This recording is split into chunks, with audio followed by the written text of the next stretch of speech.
စင်ကာပူနိုင်ငံကစည်ရင်းကင်နဲ့ဘန်နာရေးဝန်ထမ်း6000လောက်ကို AI နည်းပညာအခမဲ့သင်ပေးမဲ့အစီအစဉ်ကိုစတင်လိုက်ပါတယ်။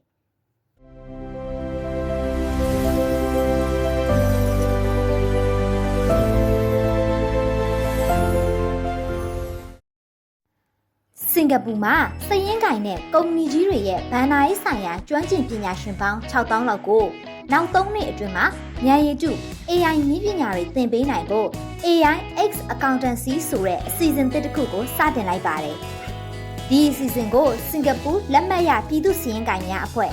ISCA နဲ့သတင်းအချက်အလက်ဆက်သွယ်ရေးနဲ့မီဒီယာဖွံ့ဖြိုးတိုးတက်ရေးအာဏာပိုင်အဖွဲ့ IMDA တို့ကပူးပေါင်းဦးဆောင်တာဖြစ်ပြီးစင်ကာပူရဲ့နိုင်ငံတော်အဆင့် AI တက်ရောက်မှုဆိုင်ရာစီမံကိန်းအောက်မှာသတ်မှတ်ထားတဲ့တမွေးဝမ်းကြောင်းကဏ္ဍတစ်ခုကိုပဲသီးသန့်ဦးတည်တဲ့ပထမဆုံးအစီအစဉ်လည်းဖြစ်ပါတယ်။အခမဲ့ဖွင့်လှစ်ပေးမဲ့ဒီသင်တန်းတွေမှာနေ့စဉ်လုပ်ငန်းခွင်လုပ်ငန်းစဉ်တွေဖြစ်တဲ့အစီရင်ခံစာပြင်ဆင်တာဗန်နာရေးချက်လက်တွေကိုစိတ်ပြဆန်းစစ်တာ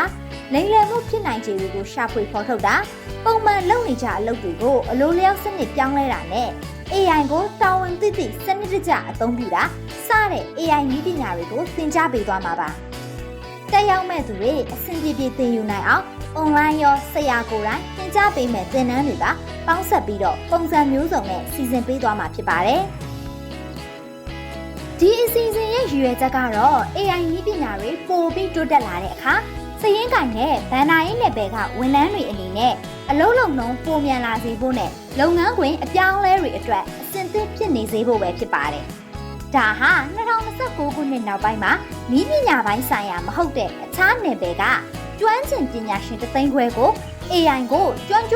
င်အသုံးပြုတတ်တဲ့မိမိအလုပ်မှာ AI ကိုပါတွဲဖက်အသုံးချတတ်သူဖြစ်လာစေဖို့ရည်မှန်းထားတဲ့စင်ကာပူရဲ့နိုင်ငံတော်အဆင့်ရည်မှန်းချက်ရဲ့အစိပ်ပိုင်းတစ်ခုလည်းဖြစ်ပါတယ်။ဝန်ထမ်းတွေကို AI engineer တွေဖြစ်လာအောင်လေ့ကျင့်ပေးဖို့မဟုတ်ဘဲသူတို့ရဲ့ကိုယ်ပိုင်အလုပ်တွေထဲမှာ AI ကိုယုံကြည်ချက်ရှိနဲ့အသုံးချတတ်လာစေဖို့ပဲအဓိကအာရုံစိုက်ထားတာပါ